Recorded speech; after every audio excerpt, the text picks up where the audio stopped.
श्रीमन्महागणाधिपतये नमः। सदानिमवृक्षस्य मूलादिवासात् सुधास्राविणं दिग्धमप्यप्रियन्तं तरं कल्पवृक्षादिकं साधयन्तं नमामीश्वरं सद्गुरुं साईनाथं। साईनाथ परब्रह्मणे नमः। విశ్వకర్మ పరబ్రహ్మణే నమః. ప్రతి ఒక్కరి జీవితంలో ఎన్నో రకాల ఉన్నతమైన జీవితాలను పొందాలని వారి వారి అనుకూలతను బట్టి ఎన్నో రకాలుగా ప్రయత్నాలు చేస్తూ ఉంటారు. అందులో ప్రత్యేకంగా విదేశీయానంలో స్థిరపడాలనుకున్న వారు, ప్రత్యేకంగా ప్రభుత్వ సంబంధమైన ఉద్యోగాల్లో ఉన్నతమైన పదవీ యోగ్యతను పొందాలని ఎన్నో రకాలుగా ప్రయత్నం చేస్తున్న వాళ్ళను మనం గమనిస్తూ ఉంటాం. అందులో ప్రధానంగా జాతకరీత్యా పరిశీలన చేసినప్పుడు అందులో ప్రభుత్వ సంబంధమైన ఉద్యోగ అవకాశం లేకపోయినా మనము ప్రభుత్వ సంబంధమైన ఉద్యోగాన్ని పొందడానికి ఒక చక్కని అవకాశము మనకు జ్యోతిషశాస్త్రం ద్వారా తెలుసుకునే అవకాశం ఉంది. అందులో ప్రధానంగా మనము సూర్య భగవంతుణ్ణి ఏ విధంగా ఆరాధించాలి, ఏ సందర్భంలో ఆరాధించడం వల్ల అటువంటి సత్ఫలితాలు పొందగలము అన్న విషయాన్ని మనం తెలుసుకునే ప్రయత్నం చేద్దాం. ఇందులో భాగంగా ఎవరి జీవితంలో అయితే నా జాతకం ప్రకారం ఖచ్చితంగా నేను ప్రభుత్వ ఉద్యోగంలో స్థిరపడతాను అనుకున్న వాడికి ఖచ్చితంగా ఉద్యోగ జీవితం ప్రభుత్వ రీత్యా ఉండడానికి అవకాశం ఉంటుంది. కానీ అలా లేని వాళ్ళకి ప్రభుత్వ సంబంధ రీత్యా ఉద్యోగం పొందాలనుకుంటే రవి సంక్రమణ కాలం అని మనం చెప్పుకుంటూ ఉంటాం. సంక్రమణం అంటే ఒక రాశి నుండి మరొక రాశిలోకి ప్రవేశించే పద్ధతిని సంక్రమణం అంటారు. ప్రత్యేకంగా నెలకు ఒకసారి సూర్య భగవంతుడు ప్రతి నెల మారుతూ ఉంటాడు కాబట్టి సూర్య సంక్రమణము రవి సంక్రమణ కాలం అని మనం చెప్పుకుంటూ ఉంటాం. మనకు దీని గురించి ప్రత్యేకంగా తెలుసుకోవడంలో ధనుర్రాశిలోకి సూర్యుడు సంచరించినప్పుడు ధను సంక్రమణం అని, మకర రాశిలోకి సంచరించినప్పుడు మకర సంక్రాంతి అని మనం చెప్పుకుంటూ ఉండడాన్ని మనం గమనించే ఉంటాం. ప్రత్యేకంగా ఈ యొక్క సూర్య సంక్రమణం మనకు ఆయనాల పద్ధతిలో దక్షిణాయనము ఉత్తరాయణ పుణ్యకాలాల్లో చాలా విశిష్టత కలిగిన మాసాలుగా మనం చెప్పుకోవచ్చు. ప్రత్యేకంగా సూర్య భగవంతుడు మకర రాశిలోకి ప్రవేశించినప్పుడు మనకు ఉత్తరాయణ పుణ్యకాలం ప్రారంభమవుతుంది.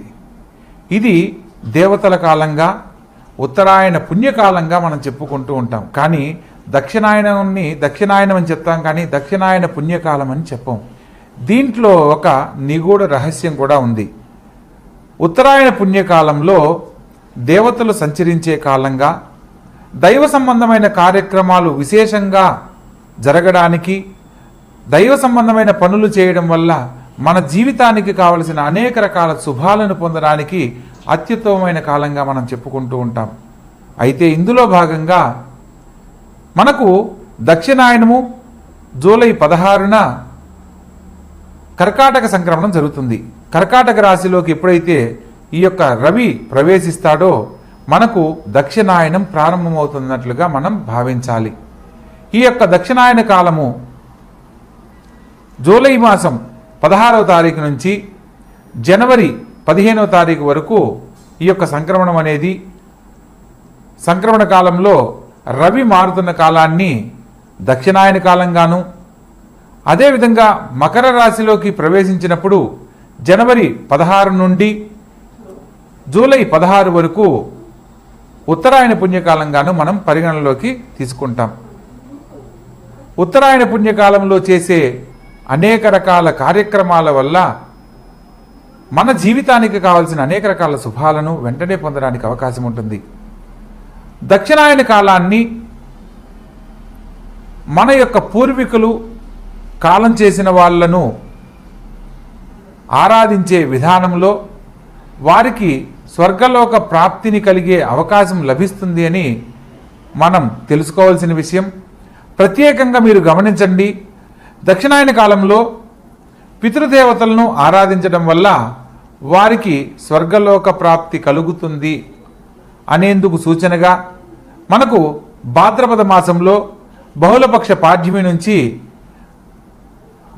అమావాస్య వరకు 15 రోజులను మహాలయ పక్షాలుగా, ఆ సమయంలో పితృదేవతలను ఆరాధించే విధానంలో వారికి స్వర్గలోక ప్రాప్తిని కల్పించవచ్చు అని మనకు శాస్త్రాలు పురాణాలు ఎంతో గొప్పగా తెలియజేస్తున్నాయి.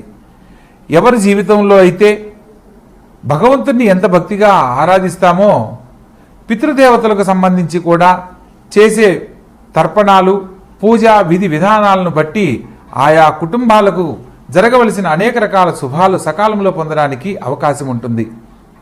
ప్రత్యేకంగా ఈ యొక్క రవి సంక్రమణ కాలంలో మనము ప్రభుత్వ సంబంధమైన ఉద్యోగం కానీ లేదా విదేశీయాన యోగంలో స్థిరపడాలని చేసే ప్రయత్నాలలో ఉద్యోగాన్ని సకాలంలో పొందాలి అనంటే రవి సంక్రమణ కాలం నాడు ఆచరించవలసిన పూజా విధి విధానాన్ని మనం వివరంగా తెలుసుకుందాం. సూర్యుడు కర్కాటక రాశిలోకి ప్రవేశించినప్పుడు తెల్లవారుజామున బ్రహ్మముహూర్త సమయంలో మనము ఈ యొక్క పూజను ఆచరించాలి. ప్రత్యేకంగా ఒక చిన్న మట్టి పాత్రను సేకరించాలి. ఆ మట్టి పాత్రలో కొద్దిగా తెల్ల నువ్వులు మరియు బెల్లము ఈ రెండింటినీ కలిపిన మిశ్రమాన్ని ఆ అరచేయి పరిమాణంలో ఉన్న మట్టి కుండలో మనం దాన్ని ఏర్పాటు చేసుకోవాలి. ఆ యొక్క మట్టి కుండను రావి చెట్టు దగ్గర, మీకు దగ్గరలో సమీపంలో ఉన్న రావి చెట్టు కావచ్చు, లేదా ఏదైనా ఒక ఆలయంలో ఉన్న రావి చెట్టు కావచ్చు, ఆ ఆలయంలో ఈ రావి చెట్టు దగ్గర మీరు చిన్న పాదులాగా ఏర్పాటు చేసి అందులో ఈ యొక్క మట్టి పాత్రను ఏర్పాటు చేసుకోవాలి. తదుపరి ఆ రావి చెట్టు యొక్క ఆకును కోయకుండా రాలిపడిన ఒక ఆకును సేకరించి ఆ యొక్క చిన్న మట్టి పాత్ర పైన మూతలాగా ఏర్పాటు చేసుకోవాలి. అలా ఏర్పాటు చేసి రావి చెట్టుకు చుట్టూ ప్రదక్షిణ చేస్తూ పరిక్రమ చేసే సందర్భంలో దత్తాత్రేయ స్వామి వారి మంత్రపఠనం ఎవరైతే పఠిస్తూ 21 ప్రదక్షిణ చేస్తారో వారికి కోరుకున్న ఉద్యోగ జీవితం అతి శీఘ్రంగా లభిస్తుంది. ఇక్కడ ప్రత్యేకంగా జాతకంతో ఎటువంటి సందర్భం, ఎటువంటి జాతకంలో అవకాశం ఉన్నప్పటికీ లేనప్పటికీ కూడా వారి వారి జీవితాలలో పొందాలనుకున్న ఉద్యోగం, అది విదేశీయాన యోగం కానీ లేదా ప్రభుత్వ సంబంధమైన ఉద్యోగాన్ని సకాలంలో పొందాలి అంటే ఇది అత్యుత్తమమైన పరిహారంగా మనం తెలుసుకోవచ్చు. ఆ ప్రదక్షిణ చేసే సందర్భంలో దత్తాత్రేయ స్వామి వారి మంత్రం ఓం ఆం హ్రీం క్రోం అహి దత్తాత్రేయాయ కరికరి హూం ఫట్ స్వాహ.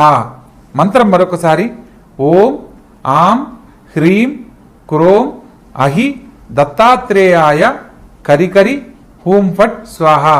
ఈ యొక్క మంత్రాన్ని చెబుతూ 21 ప్రదక్షిణ చేసి మనసులో ఉన్న సంకల్పాన్ని చెప్పుకోవాలి. తదుపరి ఆ రావి చెట్టు మొదల దగ్గర కొద్దిగా మన్నును సేకరించి ఇంటికి వెళ్ళిన తర్వాత స్నానానికి ఉపయోగించే నీటిలో కొద్దిగా కుంకుమ పువ్వును కలిపి ఆ నీటితో స్నానమాచరించి మనసులో మీరు ఏదైతే సంకల్పాన్ని చెప్పుకున్నారో రావి చెట్టు దగ్గర ఆ సంకల్పాన్ని మరొక్కసారి గుర్తు చేసుకున్నట్లయితే అతి శీఘ్రముగా విదేశీయాన యోగానికి సంబంధించిన విద్యాభ్యాసం కానీ లేదా H1B వీసా కోసం కానీ లేదా PR కోసం కానీ లేదా విదేశాల్లో స్థిరపడాలనుకున్న మీ యొక్క కోరిక నిమిత్తం ఏదైతే మీ మనసులో సంకల్పంగా చెప్పుకుంటారో అవి అతి శీఘ్రముగా జరగడానికి అవకాశం ఉంటుంది. అదేవిధంగా ప్రభుత్వ సంబంధమైన ఉద్యోగాల కోసం పోటీ పరీక్షల్లో ఎంతోమంది ప్రయత్నం చేస్తూ విఫలమవుతున్న వాళ్ళను కూడా మనం గమనిస్తూ ఉంటాం. కానీ ఎటువంటి ఆటంకం కలగకుండా మీరు కోరుకున్న విధంగా ప్రభుత్వ సంబంధమైన ఉద్యోగం పొందడానికి ఎవరైతే రవి సంక్రమణ కాలంలో ఈ యొక్క పరిహార విధానాన్ని ఆచరిస్తారో వారికి సూర్య భగవంతుని యొక్క ఆశీస్సులతో అతి శీఘ్రముగా మీరు కోరుకున్న విధంగా ఈ యొక్క ఉద్యోగం లభించడానికి ఎన్నో అవకాశాలు తప్పకుండా లభిస్తాయి. ప్రత్యేకంగా చాలామందికి ఒక సందేహం ఉంటుంది, గురువుగారు మేమేమో ఇప్పుడు ప్రభుత్వ సంబంధమైన ఉద్యోగం కోసం ప్రయత్నం చేస్తున్నాము, కానీ రవి సంక్రమణ కాలం కోసం మరలా ఇప్పుడు 1 మంత్ వెయిట్ చేయాలంటే ఇప్పుడు మాకు ఆ పోటీ పరీక్షలు దాటిపోయే అవకాశం ఉంటుంది కదా, మరి మాకు ఎటువంటి పరిహారం తెలియజేస్తారని మీకు సందేహం కలిగినట్లయితే మనము తప్పనిసరిగా అవకాశం ఉన్నప్పుడు రవి సంక్రమణ కాలంలో ఇలా ఆచరించాలి. ప్రత్యేకంగా మనకు ముందుగా ఫలితాలు పొందాలి అని అంటే ఏదైనా ఆదివారం నాడు, భానువారం అని అంటారు, అంటే సూర్య భగవంతునికి సంబంధించిన వారంగా ఆదివారాన్ని మనం అనుసరిస్తూ ఉంటాం. ఆ సందర్భంలో సూర్యోదయ కాలంలో సూర్య భగవంతునికి మనము ఇదే విధానాన్ని అనుసరించి కూడా మనం సత్ఫలితాలు పొందడానికి అవకాశం ఉంటుంది. అందులో దానితో పాటు సూర్య భగవంతునికి సంబంధించిన ఒక మంత్రం ఉంటుంది. ఓం నమో భాస్కరాయ త్రిలోకాత్మనే అముకం మహీపతిమే వశ్యం కురుకురు స్వాహ. మంత్రం మరొకసారి, ఓం నమో భాస్కరాయ త్రిలోకాత్మనే అముకం మహీపతిమే వశ్యం కురుకురు స్వాహ.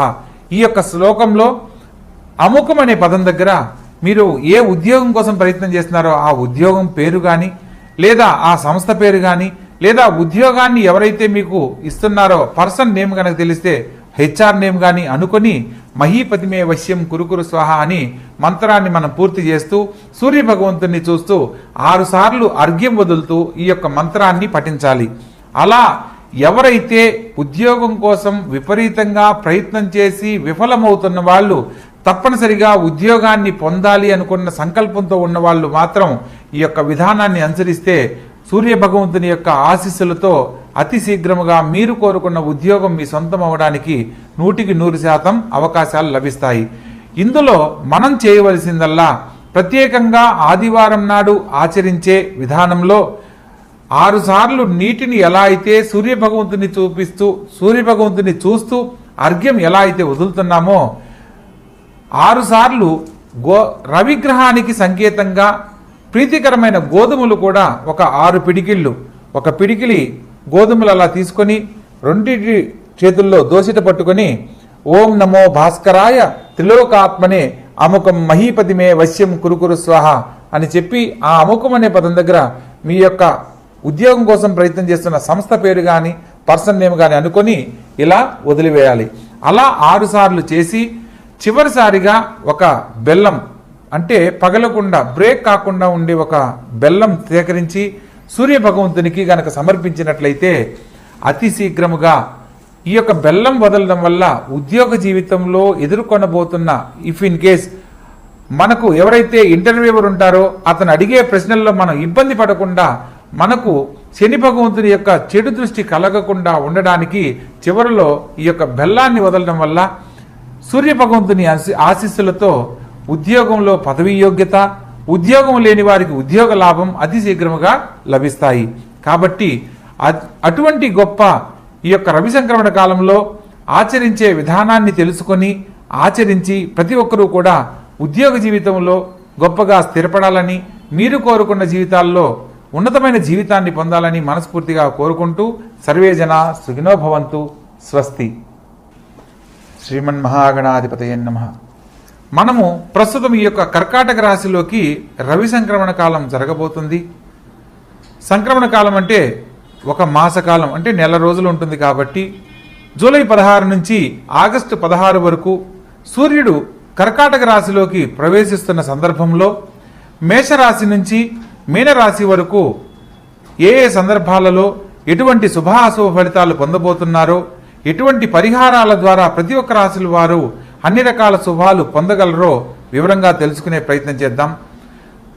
అదేవిధంగా కన్యారాశి, ఈ యొక్క కన్యారాశి జాతకులకు వ్యయాధిపతి అయిన రవి లాభస్థానంలో సంచరిస్తున్న కాలంగా ప్రభుత్వ సంబంధమైన ఉద్యోగం కోసం ప్రయత్నం చేస్తున్న వారికి శుభవార్తలు వినడమే కాకుండా ఉద్యోగంలో పదవీ ఉన్నతికి సంబంధించి ఎదురు చూస్తున్న వారికి ఇది మంచి అనుకూలమైన కాలంగా చెప్పడం జరుగుతుంది.